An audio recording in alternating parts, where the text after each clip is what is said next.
Good morning. How is everyone? I heard the conference has been great so far with a large attendance. It's a great pleasure for me to be here on stage to share with you a few of my thoughts on overall the transformation in the industry and the strategy we have at Cisco to transform our own company from being a leader in the networking space to becoming and fast changing the world into the digital era, as we call it. And we believe the future will be of one where technology as a foundation is going to enable many businesses to, depending on your point of view, to be disrupted or opportunity for new businesses to be created. But all of this will happen on the digital platform. And obviously, everything that MuleSoft is doing, the partners that they have, are all aligned with this vision. So I will take a few moments to talk to you about the trends that we see in the industry and our own transformation as a company. And a little bit, because I'm a technologist, I can't ever finish a keynote with at least one pretend picture on an architecture. So I have some detail, and I promise not to get too geeky. So bear with me as I talk about how we envision the architecture shifting from where they were to where they will go in the future. And I'll spend most of my time giving you examples of how we see this change occurring across different industries. So that's really what I want to talk about. My role at Cisco has many components, spanning everything from identifying technology transitions, technology disruptions, technology trends, going into quite a bit into the future, thinking about, as we call it, a technology radar that identifies what the grand challenges will be in the tech industry. I have a group that does that, which we then feed into the company strategy, both business strategy and technology strategy. I'm also responsible to create a strategic ecosystem, identifying large and small companies that we want to partner with. In partnerships, Cisco totally believes that a single company cannot accomplish this major transformation that we are talking about. And so we are a very partner-centric company. And so that's my responsibility to identify which companies we want to partner with going forward in the future. Also run mergers and acquisitions and investments for Cisco, which is a big part of our innovation. Majority of Cisco's innovation comes internally from the organic investments that we make in engineering. We spend close to $6 billion in R&D annually, and that's the world I used to run. I used to run engineering for Cisco. In addition to that, though, we believe that innovation really happens these days outside of the boundaries of large companies. So we are very active as an investor, and we do a significant number of mergers and acquisitions. Our company is today, in its 30-year history, made up of 170 acquisitions over the 30 years. So we are a very acquisitive company. And when we do acquisitions, we do them for one of two reasons: either to attract new talent, new kinds of technology into the company, or expand our footprint into newer areas. And I do that. And then, of course, I have a group that does all of the integration of the acquisitions and runs the operations. So it's a very broad responsibility that I have, which gives me a view of what's happening across different industries. So my background, I graduated from Cornell, and now I serve on the board of trustees there. Before joining Cisco, I was at Motorola, so I grew up in the mobile space. It's interesting for me to see the mobile intersect with the cloud and lead to where we are going. I'm active on Twitter, so if you want to hear my thoughts, that's a place where I share a lot of things. And I'm an artist in my spare time, so I actually post pictures of my artwork on Twitter. That's a little bit about who I am. So one thing I want to start with, and I know I heard that in the last couple of days or last day or so, you guys have talked a lot about disruptors in the industry. But if you look at this chart and think for a moment, what do these industries have in common? They look like very diverse industries, and these are industries that we typically would think of as very mature industries, where there is not a lot of innovation going on. Think about automobiles, print advertising, music, point of sale. All of these industries have been around for a long time. When we think about technology and we think about disruptions and innovation, typically these are not the industries that come to mind. But if you kind of think about what's happening, though, there are major disruptions, right, or innovation that's happening in these industries. Amazon, which started off as a bookseller, really figured out how to scale and distribute assets in a very simple, easy way. And so now they do that not just with books, but with IT. It's interesting to think about the model that they've developed for deploying books and identifying preferences. Then they took that to broader retail, and IT now can be retailed. And that, in a way, give them a lot of credit for coming up with the idea of cloud and consuming IT as a service.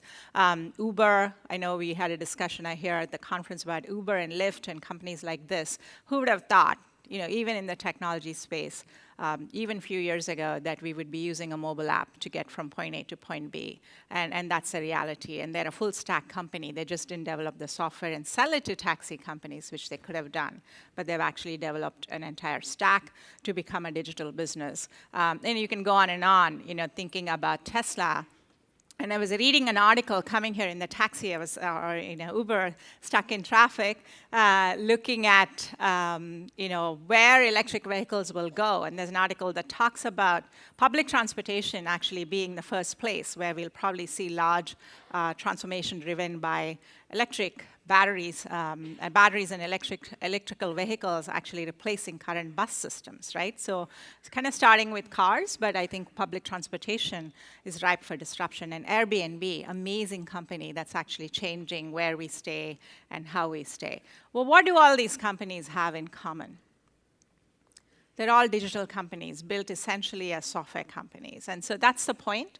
When we say every company and every business in the future will be built on a digital platform, this transformation is already happening.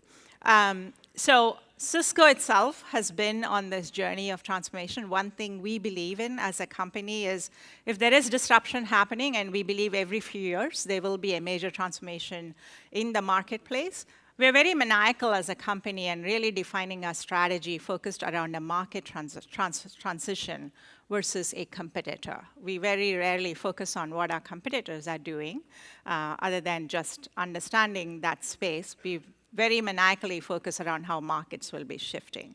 And we've done that through our history. And so one of the things that we believe is about to happen or is happening already is we are entering a new age for the internet evolution. If you kind of think about the evolution of the internet, all of us sort of grew up, right, in a world where mobile and internet have been a very integral part of our lives, no matter where we live or what work we do across the world. But even the internet, in the way it's evolved, you can think of it as in major phases. The first phase of the internet was really about connectivity, connecting one person to another person, and essentially email was the killer app in that first phase. And if you've been in the industry for as long as I've been in the industry, in the early days of the email, we actually used to train our workforce on how to use email and the protocol of how to express emotions on emails, and we actually came up with emoticons, right? Because there was no way to express emotion when you were sending messages back and forth. Essentially, that was the first era of the internet. And the second era of the internet was really about e-commerce, and this was the era that Cisco kind of rose to its fame, enabling business transactions, B2B transactions, and for the internet to become the platform for that B2B transactions with private networks and public networks, and the network and the switching and the routing architectures came about to enable that to happen. And the third phase of the internet was really about the digitization of interaction. So this is the rise of social and how we actually now invented new words for friending and liking and tweets and Twitter and Facebook. All of this has sort of been the last phase. So going forward, we really believe it'll be about the networked connection between things, people, process, and data. It is really not just the Internet of Things, which is, of course, the foundation, but it's more than the connection between the things. A lot of data gets collected, and I'll show you some estimates of how much data we think will get aggregated in this future. But what do we do with that data, and how do we use that data to drive new applications and do better integration of applications and better integration of the infrastructure with the applications so that we can enable better business processes. So truly, we call that future the Internet of Everything. We have a way of defining that and thinking about the market opportunities in that future. So that, we believe, will be the next market transition.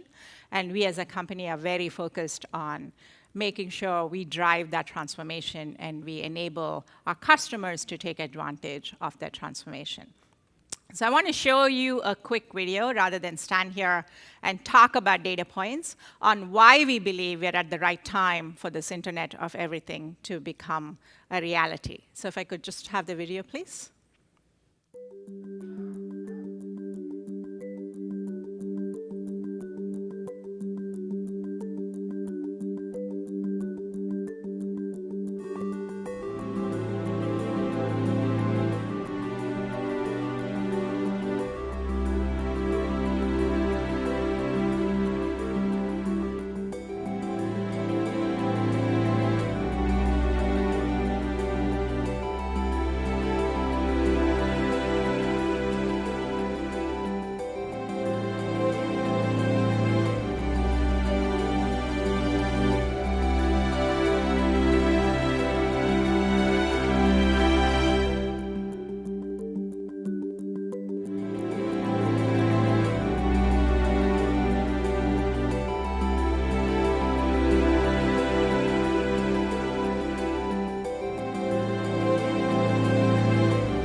So key takeaways from that video.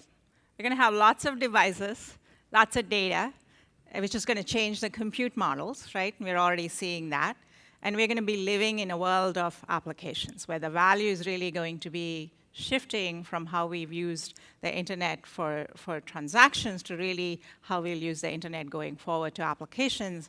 And we call it the shift to app economy, which is where MuleSoft comes in. And this is why we're very excited to partner with a company like MuleSoft, because obviously for applications to exist, we can't create everything from ground up. We have to do the integration, and how will we do that? And having the API integration, API management, and connecting those to the infrastructure is really what we believe the future will be all about. So let me now talk a little bit about what will be some new capabilities that these digital companies have to either acquire or build, right? Because when we talk about the network connection between people, process, data, and things, we do really need to think about some capabilities that we have to put in place. And this is sort of a simple view. I like to simplify things.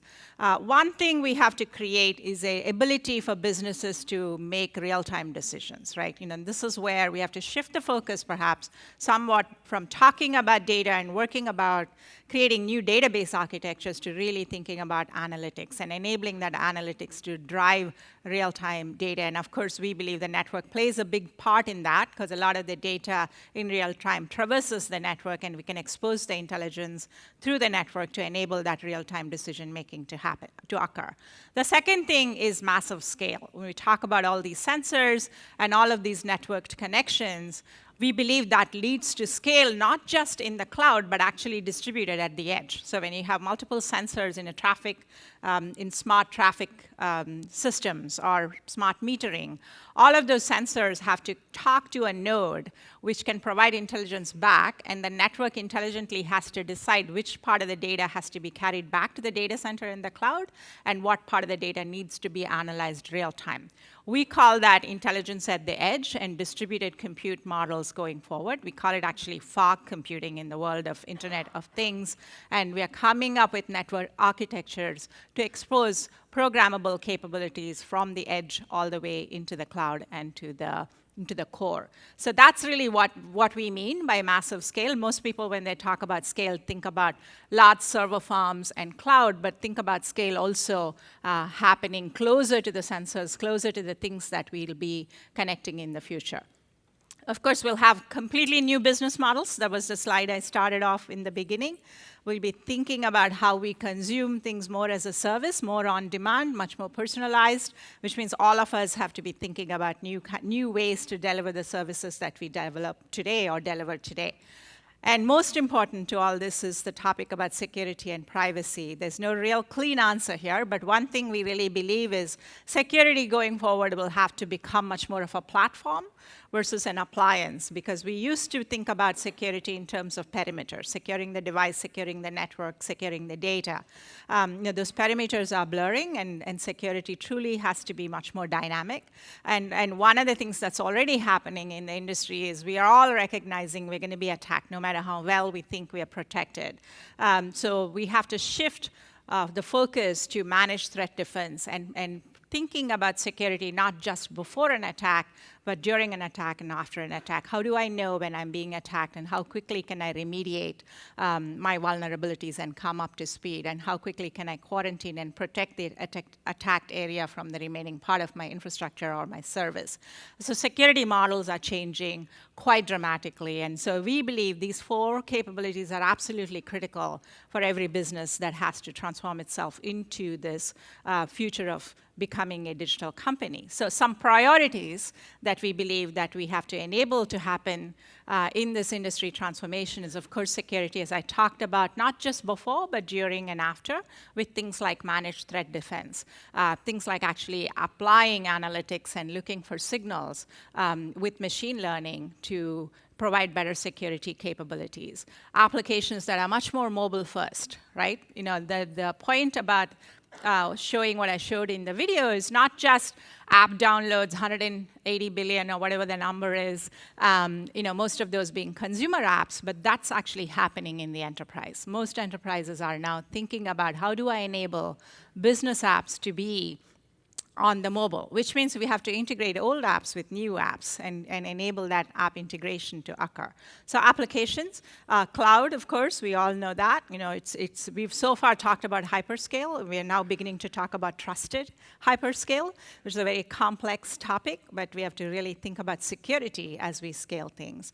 And last but not least, analytics with a specific focus around machine learning and how do we expose and apply more intelligence to the data we've been collecting so far. So these are some priorities that we believe need to happen. So in the interest of time, I'll just drill down on one of those, which is analytics. Why do we believe analytics and machine learning is going to be necessary as a key capability going forward? If you think about the Internet of Everything, it creates data at a tremendous pace that we've never seen before. And some examples I want to give you, and these are from our customer base. We serve a lot of industrial customers. So we have a lot of customers in the oil and gas industry. And one thing I've learned in talking to customers is you learn about their business and their business models, which is actually mind-blowing. Many of our oil and gas customers are large refinery. They have a lot of sensors in the drilling that they do. Typically generates 1 terabyte of raw data every day. And the way they process most of these customers today, that data is they literally put it on a disk, they put it in a plane, and they fly it back to their data center. Think about when we used to write letters and post them, and it used to go in a plane to some place.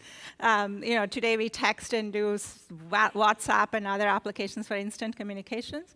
It's sort of like that era in how they deal with data in many of these industries. And we can totally change this with Internet of Things. A typical flight, for example, generates a petabyte of data. So every 30 minutes, it generates 5 terabytes of data. So a flight, if you can, then that data we don't use today. And so if we can enable a better way to provide analytics to that, we can make air traffic much safer. We would be able to keep track of what's happening in the way people travel and assets travel around the world. So there's lots of applications that I can go on about, but the point is that Internet of Everything creates a lot of opportunity for us to be taking this data and changing them into insights. And a survey we did with our customer base across the world, and Cisco obviously has a very large customer base, this was the topic that most CIOs and CEOs cited as their first priority, or in the top 2 priorities, right alongside with security. Security and getting better insights from data is one of their top priorities. And we believe that opportunity to unlock more value is close to $7 trillion. By the way, we estimate this whole world of Internet of Everything, the value to be $19 trillion, and I'm an engineer. How many engineers in this room? Any engineers? Engineers want exact answers. So I always get asked, how do you know it's 19 trillion? Why is it not 18.2 trillion? And we don't know. That's an estimate, and maybe we're off. I'm sure we're off. Even if you're off by a factor of 2, that's still a big number. And so that's the point. The point is that there is a lot of value we can unlock. And that's not TAM, by the way. It's not total available market. It's value that we can create across different industries, meaning it could be productivity improvements, it could be new businesses, new services, et cetera. So it's a big number, and it's a big market. And so what is that architecture then, shift that we have to drive, and why is having APIs and the integration important? So along with new capabilities, the IT architecture in how we deploy the solutions is changing, and this is where MuleSoft comes in, right? And so this is a network view. If you think about how we traditionally thought about the network, there's different layers to the OSI stack. Starting at the top, the work we would have to do becomes much more manual as you go to the bottom of the stack, right? So in some cases, the physical network, the data link, it's almost black magic. You have to be certified as a network expert to be able to deal with that. And Cisco spent years building up expertise in this and training people around the world. Well, guess what? We're actually changing this model now. This model is now collapsing, if you will, where value is getting aggregated essentially at 3 layers: the application plane, the control plane, and the data plane. And when people talk about SDN, a lot of it is about simplifying and allowing programmability at 1 or 2 of these layers. But that's not enough, right? We already said it's not just a network or the infrastructure. The world in the future is really going to be about applications and app economy, as we called it. So what does that mean? When you think about the IT architecture in that world of application economy, we really have to think about integrating different capabilities along 4 layers. And this is where MuleSoft and the partnership between Cisco and MuleSoft comes in. We have to figure out and enable programmability at different levels, programmability and orchestration at all the levels of the infrastructure, not just at the top level. And we have to enable integration both at the application level, which is what MuleSoft does, but also at the infrastructure level, which is what Cisco does. But most importantly, allow the integration for applications to talk to the infrastructure, which to date has really never happened. If you think about it, how many of you kind of work in the app world and create applications? How many of you are developers at the top layers? Raise your hand.